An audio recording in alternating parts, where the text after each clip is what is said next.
একটা কথা আমাকে পরিষ্কারভাবে আজকে জানান, সফলতার পথে চলতে গেলে যে উপদেশগুলো নেওয়ার প্রয়োজন সেই উপদেশগুলো কোথা থেকে? একজন অসফল ব্যক্তির থেকে নাকি একজন সফল ব্যক্তির থেকে? আপনি কি একজন শিক্ষকের থেকে বিজনেসের বুদ্ধি নেবেন, না একজন ভিখারির থেকে কোটিপতি হওয়ার বুদ্ধি নেবেন? আমি বলবো দুটোই গুরুত্বপূর্ণ। কারণ একজন ধনী মানুষ সে কিভাবে তার জীবনে ধনী হয়েছেন, টাকা অর্জন করেছেন, সঞ্চয় করেছেন, সমস্ত কিছুটা ডিটেলস জানাবে। আর একজন অসফল মানুষ সে কেন অসফল হয়েছে সেই বিষয়টি পরিষ্কারভাবে জানাবে। আজকে 6টা পয়েন্ট আপনাদের সঙ্গে আমি আলোচনা করব। জ্যাক মায়ের বলা, পৃথিবী বিখ্যাত একজন মানুষ, আলিবাবার প্রতিষ্ঠাতা, আপনারা চেনেন, আলাদাভাবে তার কথা বলার কোনো প্রয়োজন নেই। জীবনে চলার পথে সফলতার জন্য এবং টাকার ব্যাপারে তিনি যে 6টি উপদেশ আমাদের দিয়ে গেছেন অত্যন্ত গুরুত্বপূর্ণ, যেটা আপনাকে মেনে চলতে হবে যদি জীবনে প্রতিষ্ঠিত হতে চান। জ্যাক মা আমার জীবনের চলার পথের একজন অনুপ্রেরণা। তার কথা শুনেই আমি ইউটিউবে আসি এবং আমার জার্নিটাকে নতুন একটা অধ্যায়ে শুরু করি। প্রথমে তিনি বলেছেন জীবনে ইনকামের উৎস একাধিক রাখুন। কেন?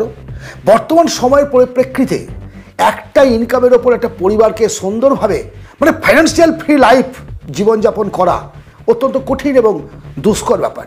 সুতরাং যদি আপনি অর্থনৈতিক চিন্তামুক্ত থাকতে চান আপনাকে আয়ের একাধিক উৎস রাখতে হবে। কিভাবে? আপনি বিজনেস করছেন, আপনি সার্ভিস করছেন, তার সঙ্গে সেই বিজনেস বা সার্ভিসটাকে অনলাইনে প্রোভাইড করার চেষ্টা করুন। এক্সট্রা ইনকামের জন্য বলছি। আপনি ভালো স্কিল আছে আপনার মধ্যে কিছু, আপনি সেটাকে প্রকাশ্যে নিয়ে আসুন, অনলাইনের মাধ্যমে ফ্রিল্যান্সিং করুন। বিভিন্ন কাজ আছে, বিভিন্ন যেগুলোর মধ্য দিয়ে কিছু না হলেও অল্প কিছু ইনকাম করা যায় এবং সেটা আপনাকে করতে হবে। সেকেন্ড, টাকার পেছনে না ছুটে নিজেকে মূল্যবান করুন। কীরকম? আচ্ছা, আমরা যে প্রোডাক্ট সেল করি বা সার্ভিস সেল করি, কেন করি বা কেন কেনে? একজন কাস্টমার কিনছে, কেন কিনছে? তার একটা প্রবলেম হয়েছে, প্রবলেমটাকে সলভ করার জন্য। অর্থাৎ সমস্যা সমাধানের পেছনে যদি আপনি ছোটেন, আপনার ভেতরে যদি মানুষের ভালোবাসা, অনুভূতি এবং তাদের আবেগকে কন্ট্রোল করার মতো ক্ষমতা থাকে এবং তাদের সমস্যাটাকে খুব সুন্দরভাবে অনায়াসে আপনি মেটাতে পারেন, তাহলে আপনাকে টাকার পেছনে ছুটতে হবে না। তাহলে আপনি কিন্তু নিজে একজন মূল্যবান ব্যক্তিতে পরিণত হবেন এবং আপনি যেটা করবেন সেটা মানুষ অ্যাকসেপ্ট করবে, মানুষ মেনে নেবে। সুতরাং টাকা করে সারাদিন সকাল থেকে সন্ধ্যা পর্যন্ত গাধার মতো পরিশ্রম করলে আপনি ধনী হতে পারবেন না। যেটা করতে হবে, ওপরের এই অংশটাকে আপনাকে পরিশ্রমে লাগাতে হবে, কাজে লাগাতে হবে। অর্থাৎ মূল্যবান তৈরি হতে হবে, আপনার মধ্যে নলেজ থাকতে হবে, জ্ঞান থাকতে হবে, অনুপ্রেরণা থাকতে হবে। আপনার দেখে যেন মানুষ অনুপ্রাণিত হয়, আপনার থেকে যেন মানুষ সাহায্য পায়, অটোমেটিক আপনি ইনকাম করতে পারবেন, অটোমেটিক। 3 নম্বর পয়েন্ট তিনি বলেছেন অত্যন্ত গুরুত্বপূর্ণ একটা কথা। যদি তুমি অল্প টাকায় তোমার নিজের খরচ চালাতে না পারো, নিজের পরিবার চালাতে না পারো, তাহলে প্রচুর টাকা ইনভেস্ট করে তুমি বিজনেস চালাতে পারবে না। অর্থাৎ একটা আয় ও ব্যয়ের হিসাব, পরিষ্কার কথা। বিভিন্ন বইয়েও আমরা সেই কথাগুলো শুনেছি। আমরা জীবনে বড় হতে গেলে আপনার ইনকাম কত, খরচ কত, এটা বুঝতে হবে। আপনার কাছে অল্প টাকা আছে, সেই অল্প টাকার বিনিময়ে যদি আপনি আপনাকে সুন্দরভাবে পরিচালনা করতে না পারেন, প্রচুর টাকা পেয়ে বিজনেস চালাবেন কি করে? আমি দেখেছি অনেক বিজনেসম্যানকে, তারা নিজের বাবার যেটুকু ছিল সম্পত্তি, টাকা পয়সা ইনভেস্ট করে বিজনেস করেছে, বিজনেসটা বসে গেল। বসছে এমত অবস্থায় মৃতপ্রায় বিজনেসকে জীবিত করার জন্য কারো একটা পরামর্শ নিয়ে মোটা টাকার লোন নিল, লোন নিয়ে বিজনেসে ইনভেস্ট করলো, আবার বিজনেসটা শেষ হয়ে গেল। একদিকে সম্পত্তি শেষ হলো, আবার একদিকে লোনের বেড়া জেনে পড়ে গেল, বিজনেসটাও আউট হয়ে গেল। শেষ জীবনটা তার কাঁদতে চলছে। কেন হচ্ছে এমনটা হওয়ার কারণটা কি? একটাই তো, যেটা আমরা টাকার সম্পর্কে আমাদের ধারণাটাকে সুন্দরভাবে তৈরি করিনি। কারণ আজকের ছোট বড় প্রত্যেকটা মানুষের মধ্যে ইনকাম করতে হবে, চাকরি করতে হবে, ভালো রেজাল্ট করতে হবে, ভালো ফল করতে হবে, এগুলো জানি। কিন্তু ইনকামের পরের যে টাকাটাকে কীভাবে ইউটিলাইজ করবো সেটা আমরা জানি না, যেটা প্রত্যেকটা পরিবারের বাচ্চা ছেলেদের আজকে শেখানো উচিত বলে আমার মনে হয়। নাহলে আগামী দিনে টিকতে পারবে না।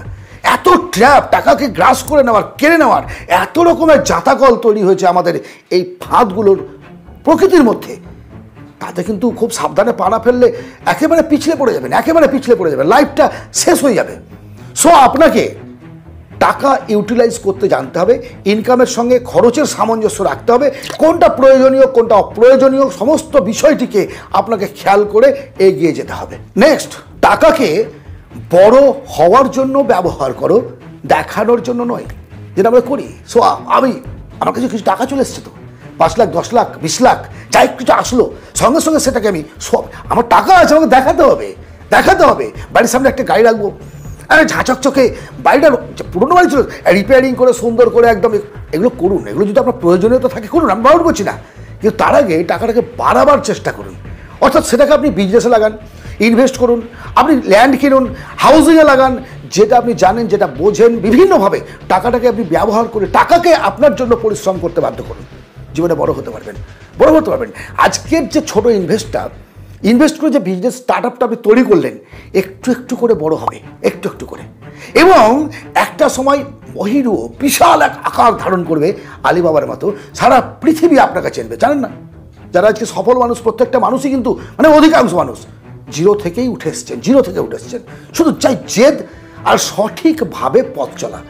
একটা ছেলেকে যদি সাইকেল দিতে হয়, ভাই চালা, পারবে না, কিন্তু শিখে নিলে সে হ্যান্ডেল ছেড়ে দিয়ে সাইকেল চালাবে। এই তো, আরে বাবা, এটা হচ্ছে জীবন।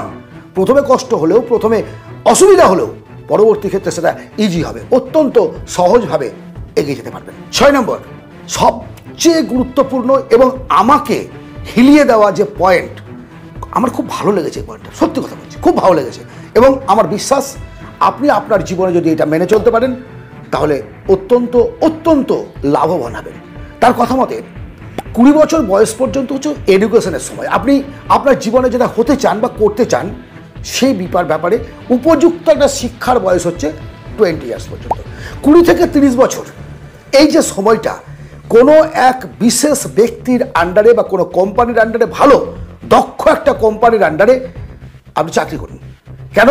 আপনার জীবনটাকে তৈরি করার জন্য আপনাকে কাজ শিখতে হবে, আর কাজ শেখার জন্য উপযুক্ত, বেতন কম পেলেও উপযুক্ত কোনো ব্যক্তির আন্ডারে 20 থেকে 30 বছর পর্যন্ত কাজ করুন। 30 থেকে 40 ব্যবসা করুন, বিজনেসে নামুন। আপনি চাকরি করছেন, তার সঙ্গে বিজনেস করুন, প্যাসিভ ইনকামের জন্য করুন বা অ্যাক্টিভ ইনকামের জন্য করুন, কিন্তু নিজেকে আপনি যে শিখলেন সেই কাজটিকে এবার প্র্যাকটিক্যালি আপনার জীবনে প্রয়োগ করে সফলতার জন্য একটা গাছ রোপণ করে দিন।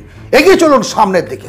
40 থেকে 50 একেবারে ফোকাস রাখুন সেই বিজনেসটার দিকে, সেই কাজের দিকে, সেই অনলাইনের দিকে, যা কিছু করছেন, আপনার প্যাশন, যেটা আপনার প্রফেশন থেকে প্যাশনে আপনি রূপান্তরিত হয়ে গেছে এতদিনে, সেই দিকে আপনি ফোকাস রেখে এগিয়ে চলুন। একমুখী ফোকাস। একটা আতস কাঁচকে যদি একটা কাগজের ওপরে ধরা হয়, উল্টো দিকে সূর্য থাকে, একটা বিন্দুতে আপনি রাখবেন, আগুন জ্বলে যাবে। যদি আপনি কাগজটাকে নড়ান বা কাঁচটাকে নড়ান, আগুন জ্বলবে না। সো একটা ফোকাস এই 40 থেকে 50 রাখতে হবে।